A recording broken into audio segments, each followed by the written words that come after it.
Welcome to the Model Rail Replacement Podcast, helping you get to your onward journey. A friendly service that helps you get from A to B, or probably nowhere at all.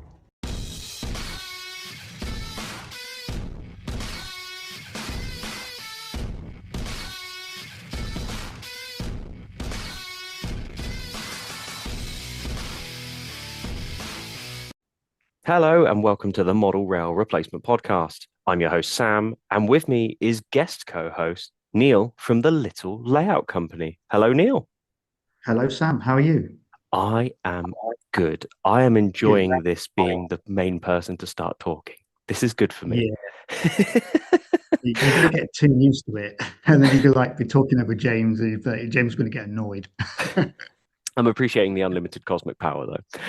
For those sitting at home, Neil was one of our first guests back when we first started the show. And specifically, we talked to Neil about his hobby. And we touched a little bit on the Little Layout Company, which is Neil's company, which ironically builds little layouts. And I realized that it was a crying shame that we talk a lot about layout building, various parts of layouts, when we actually have a professional friend who could go into more detail on some of the bits and take us through their story of how they build layouts. So I thought it'd be a really good idea to get Neil on this week. But that's our main segment. We're going to come to that in a minute. But before we go there, Neil, I just wanted to ask, what have you been up to hobby-wise this week? Oh, what I've been up to this week. It's difficult, really, for me to say what have I been up to because most of my hobby is around building other stuff for other people. Mm. I don't really get a lot to do. There's the only thing with having a hobby that turns into a business. You don't really get much of a hobby out of it. So I've done a few little bits, just a little bit of tinkering around with some locos and a bit of weathering on some PCA wagons. But most of it is it's hard really when you're running a business that builds model railways. You feel guilty for doing stuff on your own stuff when you should be doing stuff on other people's. Um, but yeah, I've messed about with a few little bits lately, which I'm trying to sort of get myself a layout going, which has been really hard. And there's things coming in the future that will hopefully get a new layout around running my own stock on at some point. So I know what you're referring to, and I was Yes, about to say, is that can we talk about that? But clearly we're keeping it under the bed sheets for now. Or under yes, for now. let's rephrase that. We're keeping it under covers. That's how normal It people sounds a bit say annoying, doesn't it? it. But That's what George would say. it's going to be exciting, and I can't wait to see what you do with that project. Um, Brilliant. Okay, well, it's a shame that you don't get to do as much. What have you been up to, Sam? Have you been up to much hobby wise or? No, other than doing the podcast, and Yeah. I've I've been doing a lot of planning. So Danny from various multiple units and I have been doing a little bit of back and forth with an upcoming project for TT in an attempt to get multiple units into TT. There's no strict time limit on that because the main thing I'm waiting for is the class 122 to come out. So I'm sort of in this nice bit where there's no real pressure on anything that I'm doing. The layout has trains running on it, so I'm not sort of stuck behind trying to get that sorted. If I want to, I could come up here and just sort of have some trains running and do a little bit of scenery, but I just don't have the time at the moment. Yeah. I said it to Peachy last week off air how the podcast takes up a very large amount of my time in a good way. And I really enjoy it. And my options are come up, film a YouTube video, come up and record the podcast, or come up and do some scenics. And out of all of them, I enjoy doing the podcast the most because 9 times out of 10, I get to sit down with friends, and that makes it sound like there's one person in 10 who's not a friend. I get to sit down with my friends and talk about model railways, which is great for me. So yeah, nothing model railway related, but loads of stuff around my hobby and the people who I hang out with because of Yeah. this hobby.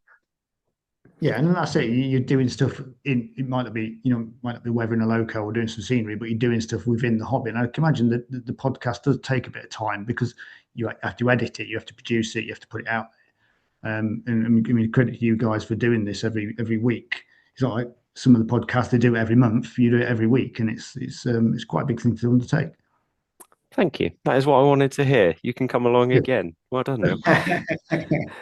Cool. With that, so we are going to take a short break, and then Neil and I are going to come back. We're going to talk about layout building planning, all the sort of steps and stages that Neil would do, and then whether that's something that you want to take away as a listener, or whether you're just interested to hear how a professional does it. So we'll take a short break, and we'll be back in a sec.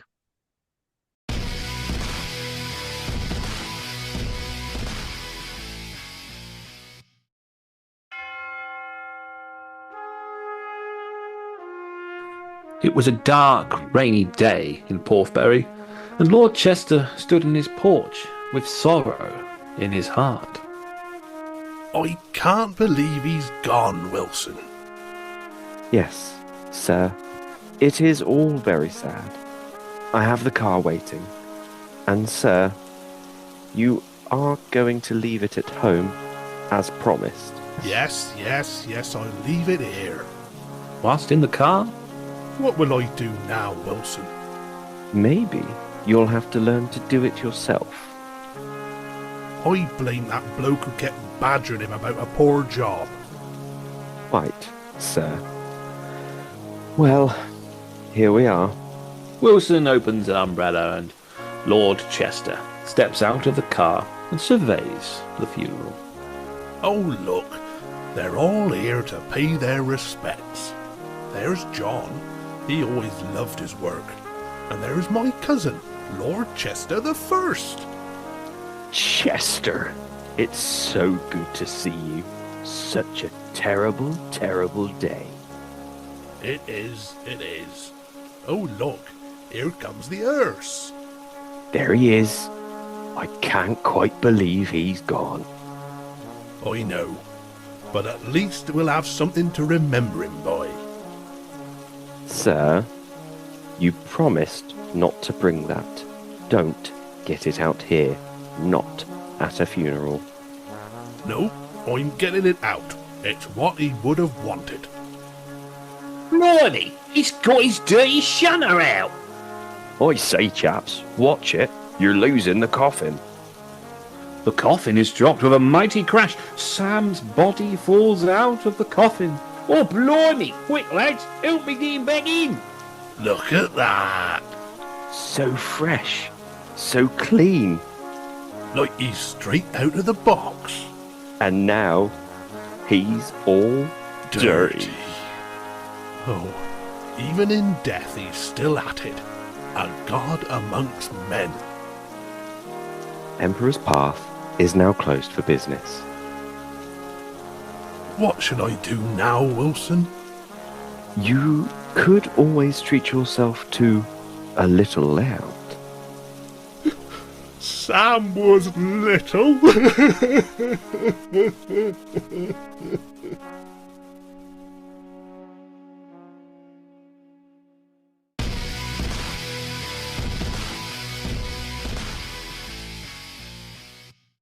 We're back from our break. So Neil and I are going to sit down and we're going to talk about layout, building constructions, going from the beginning of a layout to the end of the layout. So I thought it'd be interesting for me to throw out what I, as a punter, shall we say, a punter to layout building versus a professional does, and then you can tell me how right or wrong I am in that, Neil. So I'm going to assume, as a business, first of all, you need the customer. So your customer approaches you and tells you what sort of size layout they want, what they need on the layout, what scale. I guess that's probably one of the biggest things that you need to know, eras and things like that. And what I believe would probably take the longest time would be the actual planning of the layout, what you can fit into a space, what you can't. And I imagine there's a lot of back and forth between your customers and stuff like that. And then for you as a professional, I have seen how quickly your layouts come together after that. I think of Patrick's Lane, because Patrick's Lane is the layout that I have seen multiple times, and I've been lucky enough to weather the stock for them. And knowing that it is your layout, I've seen it grow, and I think it's a beautiful, beautiful layout, especially in O gauge. I get lost on which order to do these things and all the little bits and bobs, and I'm sure everyone has their own way of doing it, but I really wanted to hear how you, as a professional, how you go about layout building. So where do you start? What's the first thing that you do? I think the main place we start is, where are you going to put your layout? Where's it going to go? Is it going to go in a bedroom, a garage, a loft? There's considerations to how those rooms affect how the layout's built. So if you put it in a spare room, you've got to get into that spare room. So you need a bit of a lifting section. You've got to think of radiators, windows, skirting boards, that kind of stuff.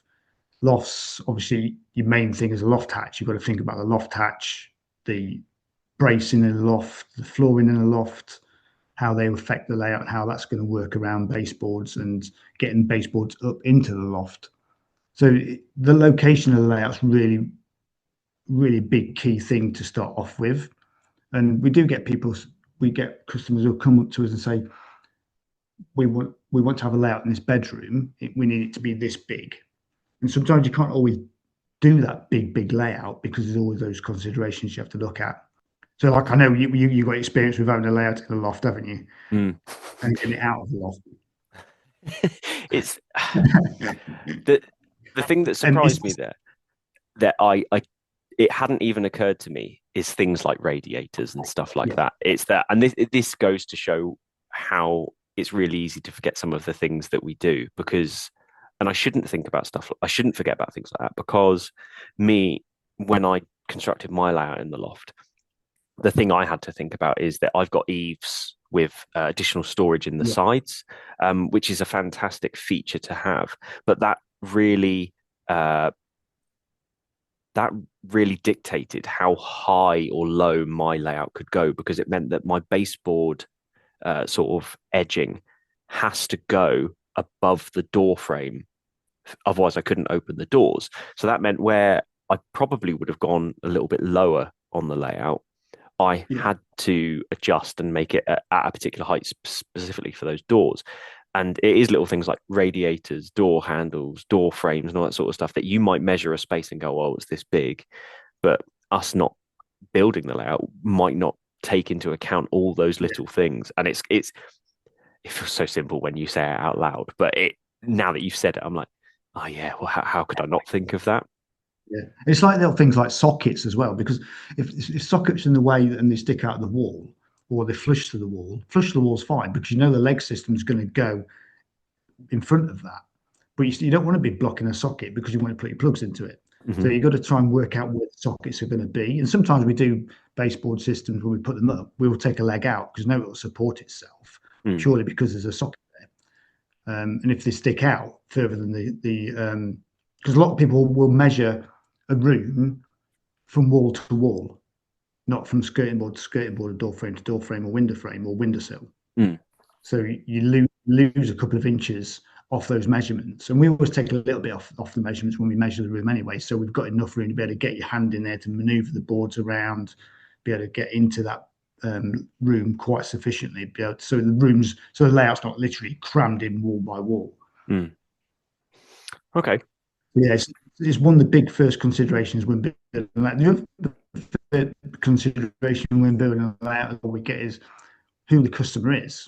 So their height, the weight, their mobility. So can they get under baseboards? Can they get through lift sections? Can they get through a beam in a loft? Have they got, if we're doing a full system through a loft and you've got beams, cross beams, can they get under the beams? So can we do a layout that goes sort of crisscross across the loft, or can it go all the way around? So you've got to get underneath the baseboards and underneath the loft beams. So there's quite a few considerations you have to think about before you even start designing it, because the space dictates the design. I guess I assume in this day and age it's quite easy for people to do, say, like a 360 view of the room, but I guess you are relying especially on the information the customer's giving you to build these particular layouts. And I've done it before where I've put in orders with people and asked for certain things, and let's say 2 weeks afterwards I go, oh, actually I forgot that there's this and this. Do you get that a lot, or is that something that you've done enough of them now? Yeah, I think we do. I mean, in the early days it used to be like the odd mess up where we take a layout there, and we'd have to trim a bit off because the skirting board was in the way, or there was a windowsill in the way, or a radiator was in the wrong place. That's just experience, and as you go along in the years of doing this, you tend to like learn from those little experiences. You think, oh yeah, there's a skirting board there. I need to realise what that skirting board is and what's sticking out of that, and what can I do, and where that door shape is, which way does the door open, things like that, because it can affect a lot. So yeah, you do over the years, you do get experience of different areas and different spaces. Cool. So after you've worked out your customers' needs in their rooms and stuff like that, what comes next? Mostly what their needs is from their layout. So just we always give a little simple specification format to every customer we get an inquiry for, and it covers things like gauge, if they want it DC, DCC, if they want point motors, do they have a track plan they want us to use, what stage they do. So we use a 5-stage system where our stage 1 is baseboards only, stage 2 is baseboards, track and wiring, stage 3 is baseboards, track, wiring, and a little bit of scenery. Stage 4 is most of the scenery, but then left with stuff for the customer to do themselves, so they can add all the little fancy little details that they want to add. Then 5 is what you'd see at a show, so like what Patrick Lane was. That's the stage 5. So they can tell us where they want us to finish that layout to. And then it's just little simple things like, do they want the fascias painted, do they want back scenes on it, just so we can get a full idea of what they want us to do. And that helps us to build a picture of what that customer really wants. And we always talk with them all the way through the whole project to where, when we get to certain points, are you okay with this? Does this look good to you? We do invite most of our customers, if they're local enough, to come and run the layout before it even gets any scenery on it, so they can see how it runs, get a feel for it, and if that's right for them. Yeah. One thing that always amazes me is we've spoken now for the last nearly 2 years, and you post your pictures and your videos of you arriving to these places with the layouts, and it's just phenomenal how you just see. I'm sure there's some like bits that you don't necessarily show, but it's the idea that you just take these layouts into these places and they just fit. And I'm always blown away of how great that looks, and how usually I see you put your layouts up and then it gives me this sort of like, I want to play trains, because I see like a layout design and I go, oh, I've never thought of that. One of the ones that I always remember you sharing had almost like a little W shape to it, where it had sort of an aisle in the middle that didn't go all the way down, but it had enough so that I think it was a turning loop or like a station or something like that, and it allowed coming from either direction could go down that central bit but then go off elsewhere. And I just remember thinking how cool it was, and it's that I wouldn't be able to think of that particular design. Is there something you use to inspire the designs you're making, or is it something where you just are really that good at track laying? Yeah, you kind of like, you get a feel for what people want, and I kind of start off with the basis. If somebody says they want a layout with two twin track main line, so I'll draw that twin track main line in the space, and then work off that to then get details like if they want an engine shed or a turntable or a goods yard, and just feed them into that track plan, into that main line. And then you can kind of tweak it a little bit and just make it a little bit more individual, so it doesn't always look the same as what you'd see on most layouts around. You can add a few little loops and a few little siders extra, and then just utilize the space. So try not to fill the space with track, because it just, you want a bit of scenery in there. You've got to have some scenics and some space to be able to play around with the layout itself.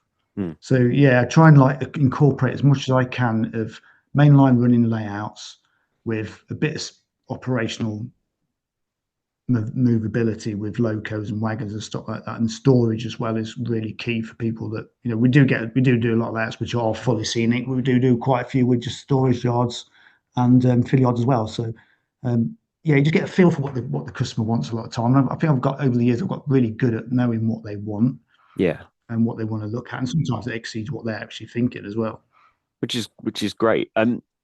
I'm intrigued. I think I know what the answer is going to be, and I'm going to take a punt at Depot. But what is the most requested thing that you get for your layouts?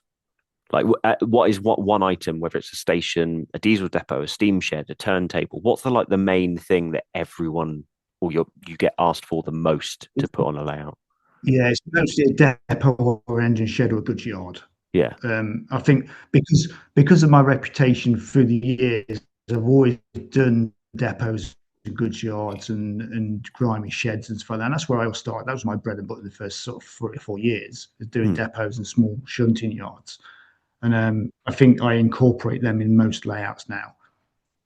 People want to see, they want to have locos stable. They want to have all, the detail of locos and wagons and that now. People want them on the layout. They don't want them hidden in a fiddly yard and just running around once. They want them in the scene, sort of cement works, steel works, goods yards, marshalling, even marshalling yards now are becoming a little bit more popular in scenic marshalling yards. So they've got all the stuff on display. I like that. It feels like that matches what I know of you and the projects that you've done. So I feel like that's quite apt. So after you've taken on board what your customer wants and you're looking at track planning and stuff like that, what comes next? How long does it take you to go from planning to laying track? What's your sort of timescale that you look to do? It all depends really on what our schedule is at the time. Sometimes we can go up to we'll get all the track planning done, the quotes done, all that sort of stuff done, and then it could be a couple of months before we start putting wood and putting track down. And it all depends on what we've got. Sometimes the smaller little layouts we can get in a little bit quicker because they're quite nice and simple to do.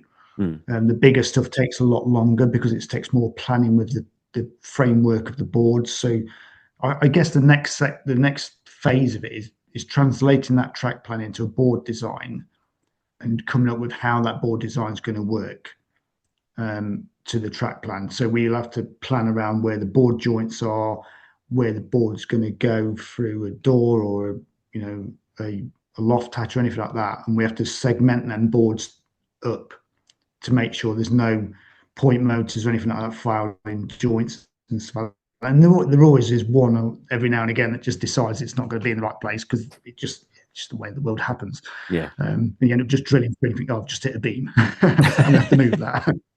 So then we take up. I mean, it's weird, really. The biggest thing that's evolved in our business is the board design and how we build boards.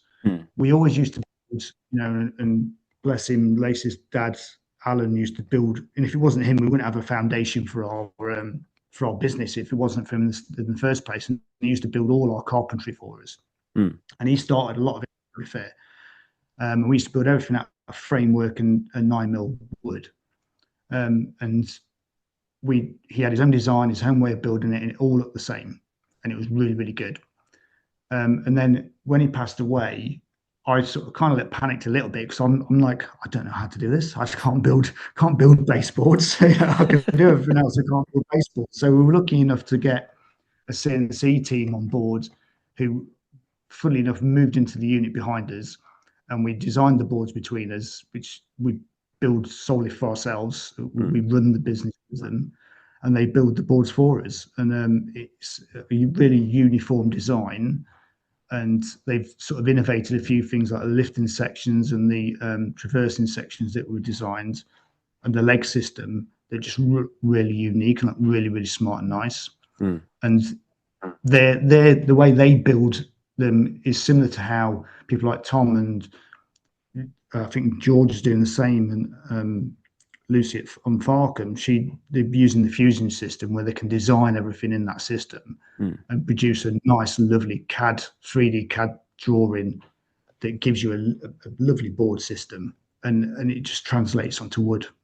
So we've gone from building stuff in 9mm ply to 9mm and 12mm MDF, and it's a lot different. I never thought MDF would be really any good for baseboards. I've seen a lot of different people using different materials for baseboards. So they use ply, use marine ply, used soft ply, hardboard, even foam braced baseboards. But we just found these MDF boards work really, really well.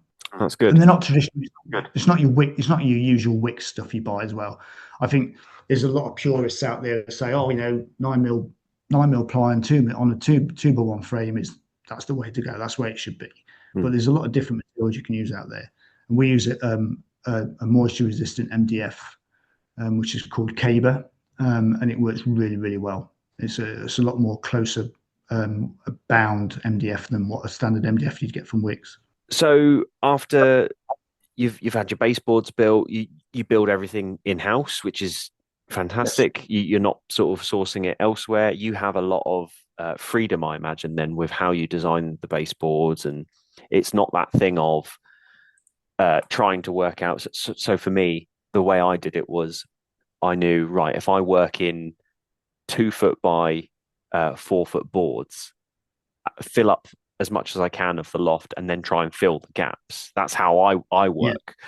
But I imagine you can effectively go, well, we know that it's a 14-foot loft. Let's do 2 7-foot boards, or split that in other ways. But you have that full freedom to cut the boards however you want. And like you say, you can then adjust it based on your point motors, your dropper wires, any of those sort of awkward little bits that would be sometimes a little bit frustrating when you make a board, and it's not until you've made the board you go, there's a joint right here, or there's a support beam exactly where I want the point motor to go. And I imagine that can happen.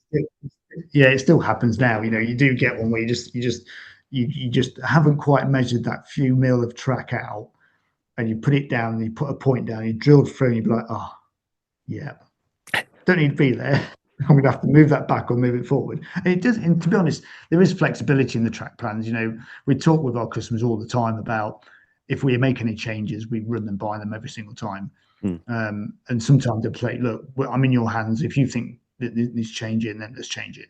Because the trust is in what we do. Yeah. So it's we have to work quite hard on the board systems to make sure they're in. More than anything, it's more making sure that they're portable enough for me to transport them and to be able to put them up on my own. So I don't want them too big and too heavy. And also, if the customer wants to take them down at any point they move house, they've got to be able to manage it as well at some point. Yeah. Another thing that we do with baseboards as well is the height. So you were talking about earlier about the height over your door frames and your loft. So I used to work for an engine company for 13, 14 years. And we used to talk about ergonomical working all the time. And I always found that working the baseboards at a 3 foot height and no maximum depth of 3 foot works really, really well, that you can reach by just standing on your feet flat, bending over and reaching to the back of the board. You can reach really easy at 3 foot.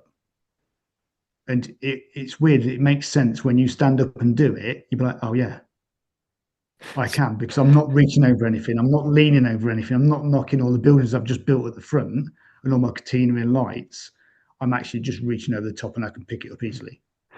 So those at home, you can't see it. I'm laughing because I immediately looked at my layout and was like, that's about 3 foot off the, and I was like working out, okay, so what's the, pretty much, yep, okay, I can do that. I can lean over that. And the only part of my layout in my loft I can't do that on is the bit that comes out 4 foot. And I struggle to reach over in that corner, and it becomes a bit precarious. So awesome. That is little bits like this that I just wouldn't think of when it comes to layout building. So I think the next part is what most people consider the most important part of any model railway layout, and that is track laying. Now, do you? Part of me thinks I know the answer to this, but do you go with a particular brand when it comes to track, or does it? I only have used Pico, to be honest. I've used a bit of like Markway stuff before on some O-gauge things we did a few years ago, and I've done a bit of EM and a bit of CNL stuff, like sort of making my own track and stuff like that. But majority of the time, it's like Pico, Code 100, Code 70, Code 75. Most of our customers are AA or N, which is really strange because I know, like in our group of friends, we talk a lot about TT, and it's never come up in the last what? It's been around 3 years now, is it? Round about? I think TT, I four. think. I think Peachy said it's coming up to 4 years since its announcement. Really? Yeah. Yeah. And I've never had any inquiries for TT, which I find amazing, really. Well, I think with see, I didn't even bring up TT this time. It's you've done it. And I did, and I don't even do it. I genuinely think the big boom of the three items I think that are going to change TT are the branch line train set. And I've said this for the last 3 weeks, so I'm banging the same drum. That branch line train set is going to have brought a lot of people in. I mean, all you need to do is look at Steve, the British Railroader. George Williamson's dropped hints on his YouTube that he's going to be doing TT with the branch line train set. Tom's got the branch line train set. Steve, James has got the branch line train set. Lucy, I think, has jumped into TT for the same reason that a lot of people of a sort of a later era, and that is because the Class 37s come out. And I think that whilst the 50s I love the 50s, the 37 I think is a far more appreciated and loved loco by comparison. And I think that has swayed a lot of people to maybe giving TT a chance. Yeah. And seeing as that only came out sort of Christmas Eve, I think is roughly the time everyone was getting it. I wonder if you're going to get any TT inquiries following this. But I think maybe we might get inquiries for boards more than anything else. If people are using the branch line system and it's quite a nice system straight out of the box, it might be more the board scenario that people go down and that they want a board to put it on. It's a good way of looking at it, because I guess do you what if you don't mind me asking, what is the sort of the ratio of people ordering just your boards versus the people who go for track laying and above?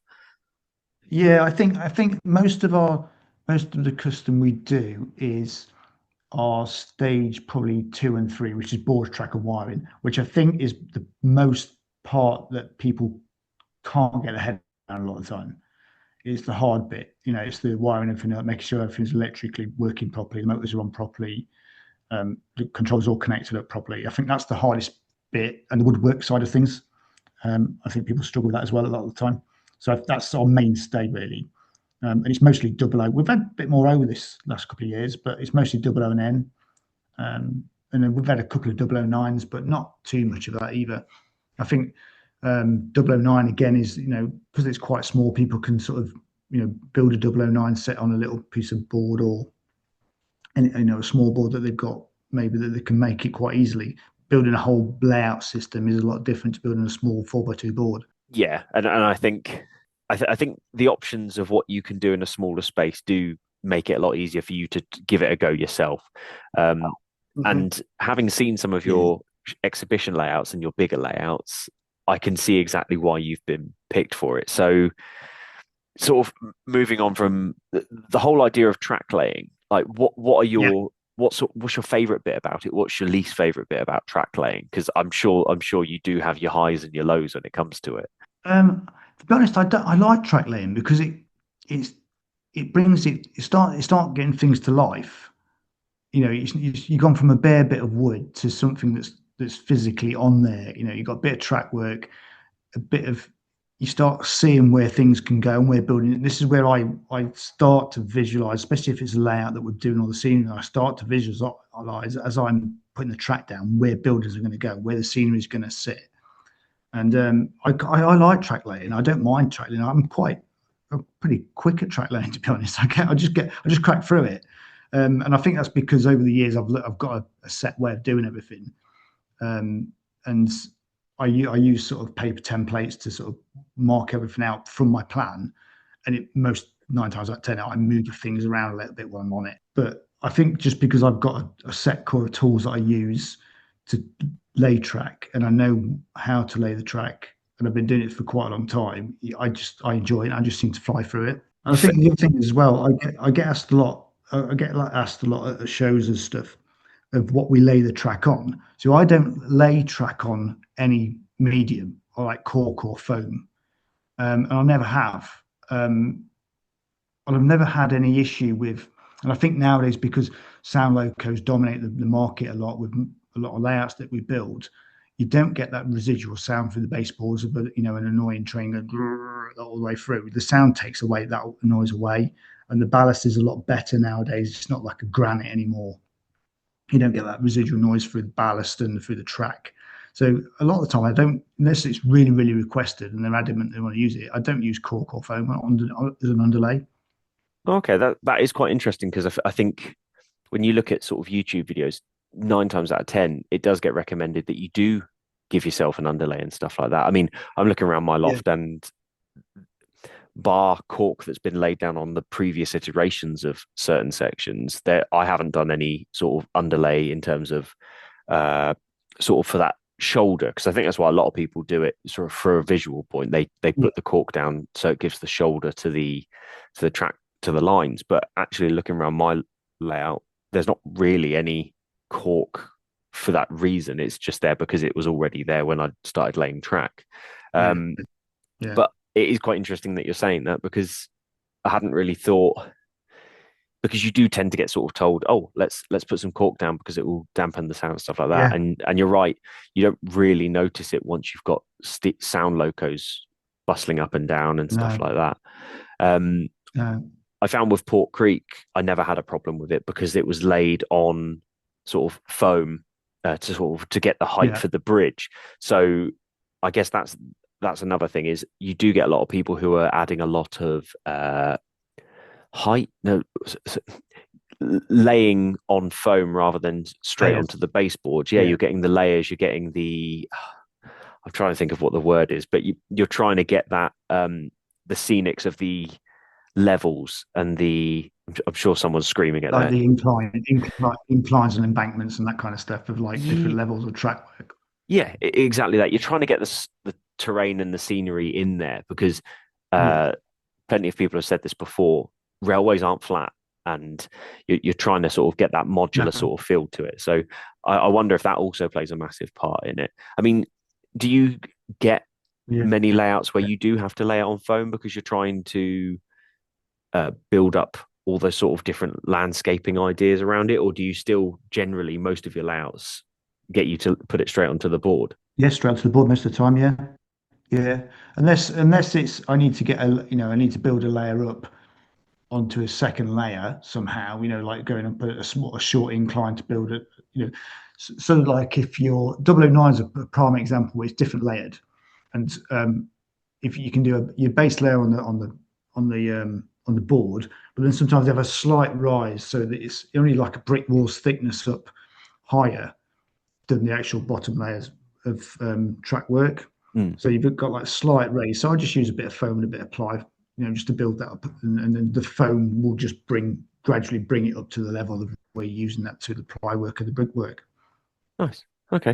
So it all depends on the build, really. Whatever you're doing, if you're trying to create some layers, foam is great, and it's just you just need to just use like layers of foam and then a bit of ply for a top. As long as you've got a solid base, it's one of those things. It's like a house. Your baseboard is your solid foundation, and laying a track straight on the baseboard is fine. You're not going to get a lot of noise through it, especially nowadays. The stock is nice and soft and rolls in really nicely. The track works quite. It's not as the plastic's not as solid as it used to be. Like the old Hornby Flex track was like really hard plastic, wasn't it? It was just noisy and horrible, and really thick rail. Where now the stuff nowadays is really fine and light, so you don't get a lot of noise for it anymore. So I guess what comes after track laying? Are you putting down any scenics? Or are you doing your point motors? Are you doing sort of all your electronics? What's next? So what I do is I lay the track, drill all the holes for the point motors. So level setting, all the holes are there, and then I'll do all the droppers. If we're doing DC or DCC, it's around about the same as what you do. Any block sections, that kind of thing, put all that in. Wire all the bus up. I don't fit the point motor straight away, so I'll wire all the bus up, because most of my builds are DCC now, and I think it's just the way things are nowadays. You don't get a lot of DC layouts. Most of the stuff we do is DCC now, and so I wire the bus up. I then pre-weather the track with a Humbrol dark curve, which is spray can. So just mask the point blades up, a little bit of masking tape between each blade, so then it stays nice and solid. So you don't get any horrible dirt in the paint, spray paint there, because in the long run, it's a nightmare to clean back out when you've like got the layout running. You've got to start running trains. You've got to clean all the point blades out. It's a nightmare. So you don't want any paint in that. So I Humbrol Dark Earth sprayed the track work as a pre-weather before I ballast. Once that's all dry, I'll ballast the track. So I mostly use N-Gage ballast. I use DCC Concepts Legacy ballast, like 5-litre tubs of it up in and out all the time. And they do a really nice grey blend, which really sits really nicely in sleepers in N, O, and OO. So I use the same grade ballast for all 3 gauges. A lot of people don't do that. They use the different. So a lot of people get drawn into using the ballast that's for their gauge, but it doesn't always look nice. I always like a finer ballast that sits in the rails and sits between the sleepers, and it's easier to tamp in as well. So when I lay the ballast, I just lay it quite roughly, brush it all in. I just tap the rails with a back of a long-handled paintbrush, so you can just tap it, basically like we did the real thing. They tamp it in, just tap it in, so it just sits nice and flat. Use just the standard that's been used forever. 50-50 PVA and water and a bit of washing up liquid, just to spray over the top of it, just to get the ballast. I can't remember the word is for it now. You might know what the word is for it now. It breaks the surface tension. What it is now. Yeah, that's it. Yeah, so it soaks through the ballast. So when you put the glue through it, it'll just soak through and sit nicely on the board. So once all the glue's dry, well, first of all, I find it interesting that even in sort of like as a business, you're not using any of these sort of hidden away techniques. You're still using the same techniques that everyone's been using for the last sort of like 50 years or so. And it's quite refreshing that you don't have this secret little tip, unless you're lying to us. But even you building all these layouts, you're still using the same tried and tested methods that we've all used for ages. So it's quite refreshing. It works. Yeah, it just works, you know. I know that I've seen different variations of track laying where people will use like Copylex to lay the track down, but for me, I can't do that, because if I need to take that track up because the customer is not really happy with it's already glued down to the board, it just wrecks it all. So it's easier just to take a few track pins out, because in all essence, once you put the PVA anywhere anyway, you don't really need to beforehand. You can just pin it in and move it around how you want it to be, manipulate it to where you want it to be, and then glue it down with the ballast, and it will stay where it's going to be. Which is another thing I hadn't thought of. I just assumed that we'd be gluing it all down, because I use track pins, and I use it 9 times out of 10 for the simplicity of being able to move the track a little bit here and there if I need to, sort of before I add the ballast and glue it all down. So that is interesting that you still use it as well. So moving on from that, what's your next step? You've laid your track, you've put your ballast down. What's next? So what I do next is I airbrush the track. I don't do it any fancy way. I just basically use the airbrush with a bit of, I think I've been using Tire Black Model Air Vallejo stuff, which is a really nice, it's like a blacky grey colour. It looks really nice dirty colour, unless I need to do a lot of spray work in between sort of sleepers and stuff in depots and that kind of stuff. But most of the time it's just sort of just a blend all the way around the track, just to give that railhead a little bit of dirt on the top.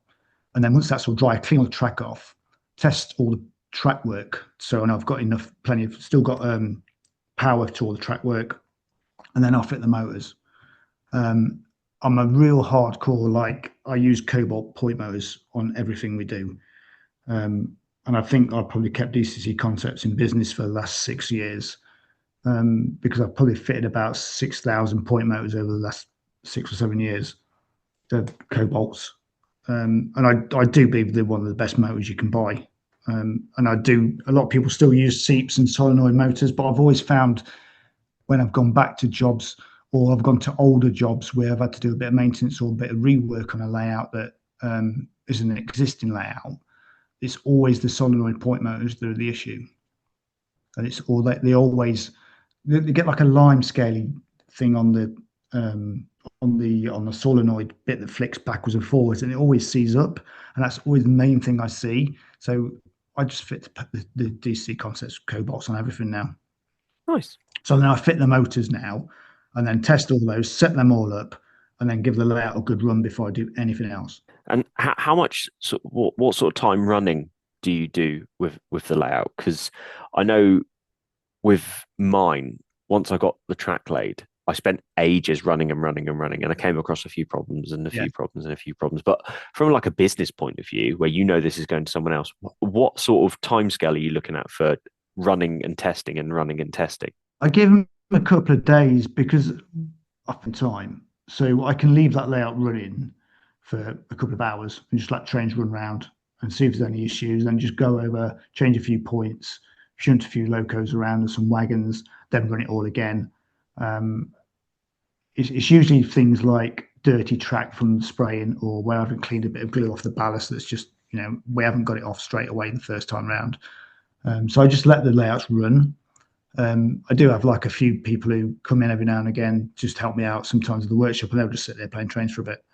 And that's a nice test bed because they'll run it in different ways that I won't run it.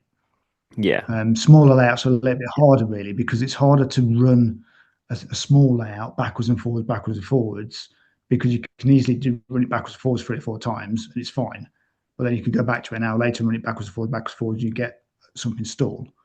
So it's hard. The bigger layouts are actually easier to test than the smaller layouts. I find that fascinating. I would have It's thought all it about would have been the keeping other way around. Yeah, no, it's not. No, because it's hard on the smaller layouts because you're only running like, especially if you're running like a 5x2 layout, you're only running like little locos over points quite slowly, and sometimes they'll just stall and it'll just be a bit of dirt in the track in the point blades. So you tend to clean the smaller layouts a lot more than what you do with big layouts. I imagine you get the dirt out of it, because most of it's just straight track a lot of the time. You do get some complex track work and that, but you tend to work through that when you're cleaning it all, because you're going to clean all that quite a lot, because it's going to be a critical point. But a lot of big layouts have got quite a lot of sprawl of straight tracks, so it's quite easy to clean. And I imagine as well, you've got bigger locos with sort of flywheels and stuff like that are a little bit better at getting over, and more pickups. So let's say you've got your bigger diesels like your 37s, your 50s, which are bigger wheelbases. So actually, before the rear wheel bogey has gone over the point section, the front one's already cleared it, so it's got full contacts and stuff as well. And a lot of times I test larger layouts with 08s. So really? I can just let the 08 run around nice and slow. Oh, really? Yeah, with 2 or 3 coaches on it. Yeah, I don't think you get any benefit from running a HST full pelt around it, because it doesn't highlight any issues on points. So if you missed a frog feed or anything like that, or the blades aren't connecting properly, you'll never find it with an HST flying around, because you'll just bypass it like you just said. But if you run an 08 or an 03 around it nice and slow, if you've got dirt in those blades and stuff like that, it'll pick it up straight away. You'll know, and you'll be like, oh yeah, that stopped, I need to clean that. And then you can just run it around again. I tend to do that quite often. I've got a couple of 08s, I just run around nice and slowly on large layouts. You'll notice I'm like a lot of my photos as well on the O-gauge stuff. I use 08s to test on O-gauge as well. Nice. Okay, so we've been weathering, we've been cleaning, we've been testing. What are we doing next? Next is scenics. So this is the bit that's always quite quick. So I tend to use a process where I can't remember talking this. I think it was because I used to do a lot of stuff with Cav from Cavalex, and he told me once that you can only see what's in front of you when you're viewing a layout. So if you look at a layout, if you hold your arms out shoulder width, that's what you're visual looking at, and you want to try and get that view. So I always try and work on that emphasis of what works in Bob's here, then everywhere. I try and like work from one end, and usually by the time I've got the track down, I know where most things are going anyway. So it's just about blending those scenes in. I try not to put a lot of buildings on layouts, because really the only time you've got a lot of buildings is in stations and main cities. A lot of you want a bit of a break of greenery, industry, stations, towns, villages, greenery, just to spread it out a bit. I think too many buildings just kills layouts, I think, and you just get too much and you lose what's on there. So I try and add as much detail as I can in those small areas, and I try and do some nice fill spaces with. It's quite easy to put buildings in big spaces, where it's nice to sort of put like a yard or a bit of wasteland or a derelict building, or just even a bit of dead track in some weeds growing out of it. It just feels a nice space where you get a little detail in it. And obviously the other thing we do is lighting. We're trying to up our lighting systems now into most of our layouts, which is our MLC lighting system. That's a good point, because obviously, as well as building the little layout company, you have recently, within the last year, released the MLC system. So tell us a little bit about it. What makes this so special, and why should somebody have it on their layout? The MLC is a model light controller, and it basically transitions through a day and night lighting system using LED strips. And it's only a small module, but it does so much for your layout. It just adds so much atmosphere by giving you that transition of day and night. And it'll also turn on your building lights and street lights, but it all powered from that little module. So traditionally you'd have like switches and lights and feeds and 12-volt power supplies powering different, 9-volt lights, 3-volt lights. This will do all those in one go, and it's really simple to use. And there has been other systems on the market, but this is just so easy to use in that you can configure it to however you want. You can have the different night settings, the different color schemes of it all, to just really highlight all your detail in different lights. And when it's in night mode, it just looks really cool when all the lights just flick on in night mode. It just looks really good, and I love it, to be honest. I'm really passionate about it. It works really, really well, and it's doing really, really well. We're hoping it's going to be quite decent in America, because they have some really big sprawling layouts with a lot of overhead lighting, and this will be perfect for anything that's got an overhead lighting system. It's getting out there on the show circuit now as well. There's been a few show layouts that's gone out there with the MLC on as well. So yeah, it's I'm really, really pleased with it. It's done really, really well, and it's a really good system. Now that we've got the lighting in, we've done the scenics, I assume we're starting to sort of wrap up and get this layout finished. So yeah, what are the finishing touches that you're looking to do on these layouts? Yeah, so when I've done all this, so when I've done the scenics and stuff, it's just finishing touches like just little details like trees and that kind of stuff, just making sure they're all in. You've got some spaces filled, and everything's looking quite neat and tidy. Then it's more about cleaning it all again and testing it over and over again, and then making sure we've got board joints in. So things like the connecting electrical feeds, to connect the boards, that the boards come apart nicely. That's always the hardest bit, is taking it all back to bits again, to be able to pack it all back up and put it in the van and take it away. And that's sometimes the hardest bit, is packing it all up to transport it. So we have to build a lot of end boards and stack boards up and brace them all together so they don't move around. And it's like when you do shows, there's always the odd tree that falls off, or the odd person that ends up in the bottom of the van.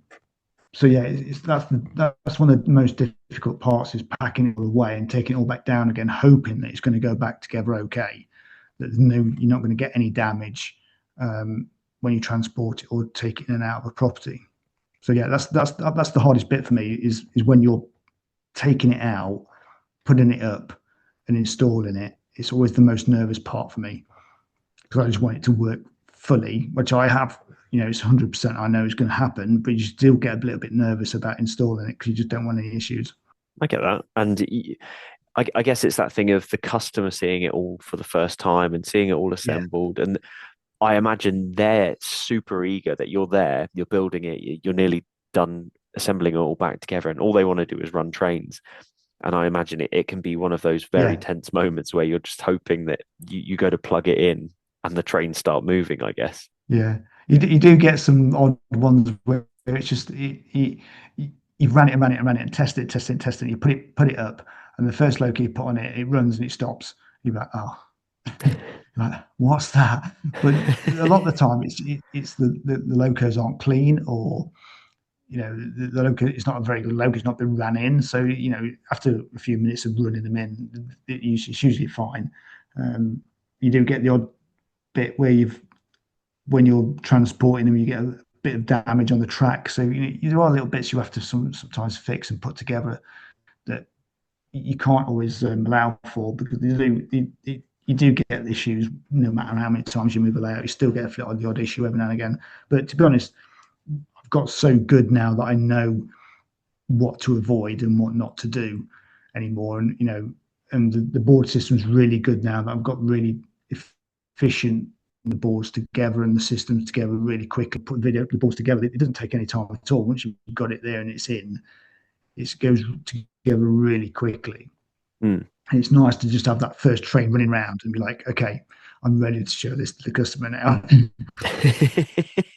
Yeah, I imagine the feeling of sort of seeing that customer's face as well is just amazing. Yeah, and we've had some really cool reactions. I was doing a job last week because his dad was.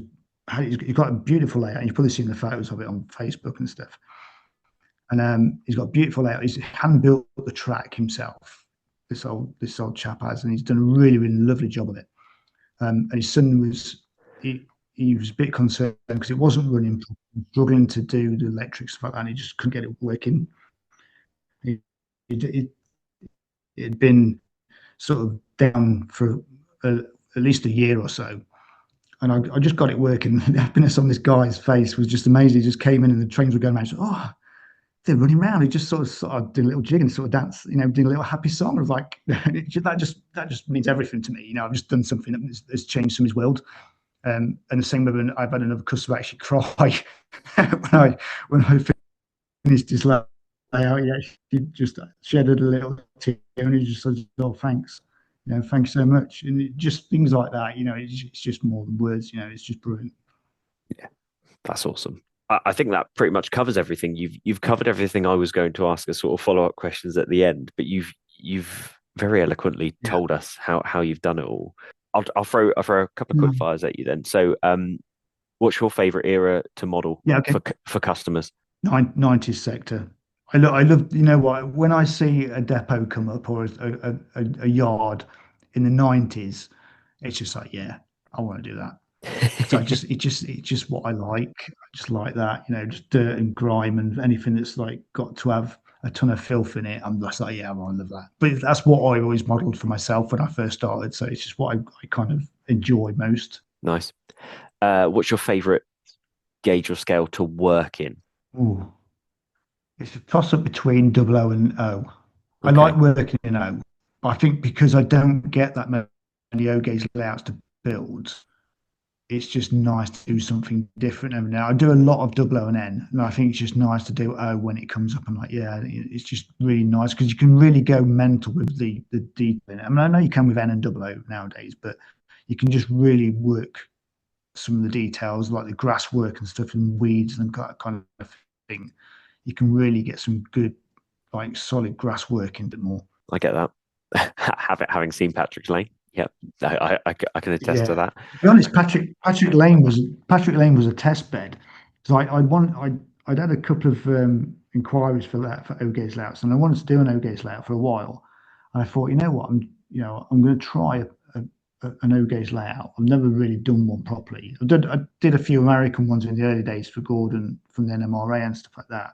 But I wanted to try one for myself, and Patrick Lane just came out so well. It was just amazing. And then when I got the chance to obviously extend it by another, I don't know, about another 15, 16 foot, I was like, yeah, that'd be amazing. So yeah, I really enjoyed doing Patrick Lane. And then finally, I know you said that you use your 08 as your sort of your big tester, but if there's a loco that you just love watching go around a layout that wasn't your 08, so for some reason I've got an image in my head that you're a class 60 is probably your choice here, but what is the visually your favorite loco to just sort of see going around on a layout? I do like the 60s. I do like seeing 60s go around. I like a pair of 20s as well. I think because I used to see 20s all the time when I was a kid, growing up in the coal mine belt of Nottinghamshire. I used to see 20s all the time. And I don't think there's anything better than a pair of 20s on a huge rake of MGRs. So if I can do that on a layout and watch it go around, that's great. I love that. It's kind of like when you're testing layouts, especially 001s. I'm trying to get all my stock out, and it's like, oh, I'm going to put it on this layout and just run it around. It's great. Yeah.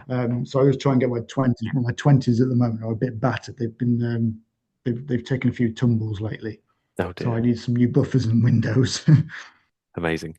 Well, thank you so much for coming on, Neil, and talking to us about layout Thank you. planning and going into all the little details of how you get from start to finish and stuff like that. Very, very quickly, first of all, how can people get hold of you if they want you to give them a quote on building a layout? So if you go to our website, www.thelittlellayoutcompany.co.uk, I think then there's quite a few builds on our website that we've built over the years. For more up-to-date visual of how we build, we try and put as many photos of the builds that we're doing in stages as we do them over every day. You can go to our Facebook, which is the Little Layout Company, and our Instagram, which put a lot on there as well, which is Little Layouts. And we do have the odd video of us installing a few layouts on our YouTube page, which is the Little Layout Company. Fantastic. And finally, are there any shows that you will be attending this year where people can catch you and talk to you about building layouts for them? Good question. We will definitely be at Getz this year. We'll hopefully have the MLC there and a bit more information on our baseboard system. And we've got a few local shows because we're in Lincolnshire. We'll be doing the Spalding Model Railway exhibition, and I'd imagine we'll be doing the Stamford exhibition as well. At the moment, that's all we've got booked in, I believe. So, Neil, thank you so much for coming on and chatting with us. We're going to take a short break.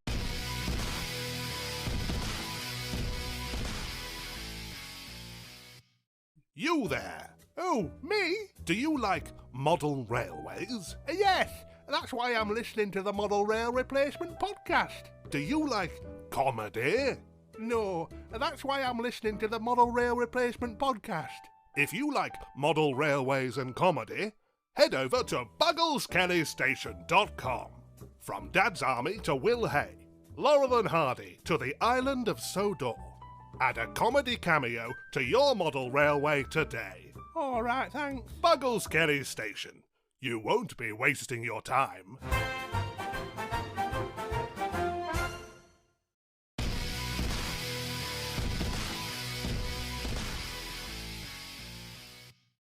Well, we're back, and it's time for us to go to our exhibition calendar. So for the weekend of Saturday the 14th and Sunday the 15th of February, here we go. I misspoke. We're already going into Friday. So Friday the 13th of February, we have got the West Midlands Narrow Gauge Group February group meeting at the Four Oaks Methodist Church Hall, 155 Lichfield Road, Sutton Coldfield, West Midlands. On Friday the 13th and Saturday the 14th, the Salvation Army in South Shields are putting on the Model Rail 2026 at the Salvation Army Hall, Orne Street, South Shields, Tyne Wear. On Saturday the 14th, the East Beds Model Railway Society Model Railway Exhibition at the Stratton School, Eagle Farm Road, Biggleswade, Bedfordshire. The EM Gauge Society Members' Day and AGM is going to be on the Rolleston Scout Headquarters, Station Road, Rolleston-on-Dove, Staffordshire. On Saturday and Sunday, we have got the East Dorset Area N-Gauge Group Bournemouth Model Railway Exhibition at the Kinson Community Centre, Millams Lane, Kinson, Bournemouth, Dorset. On Saturday and Sunday, the New Mills District Railway Modellers 50th Annual Model Railway Exhibition at the Chapel Enlil Frith Leisure Centre, Long Lane, Chapel Enlil Frith, Derbyshire. Saturday and Sunday, the Burnham and District Model Railway Club at Weston-super-Mare Model Railway Show is going to be at the Priory Community School, Queensway, Weston-super-Mare, Somerset. On Sunday the 15th, the Worley Model Railway Club Worley at Home Free Open Day is going to be at the Worley MRC Club Rooms, Unit 1F, Purcell Drive, Oldbury, West Midlands. And that is everything for the week of Saturday the 14th and Sunday the 15th of February. Well, that's everything for this week. I hope you've enjoyed this week's show. Big thank you to Neil from the Little Layout Company for coming on and talking layout building with us. There's nothing else left to say except for hopefully we've been entertaining, informative, and have replaced your model railway, if even just for a little bit. I've been Sam. Thanks for listening. This service terminates here. Please ensure you take all of your personal belongings with you.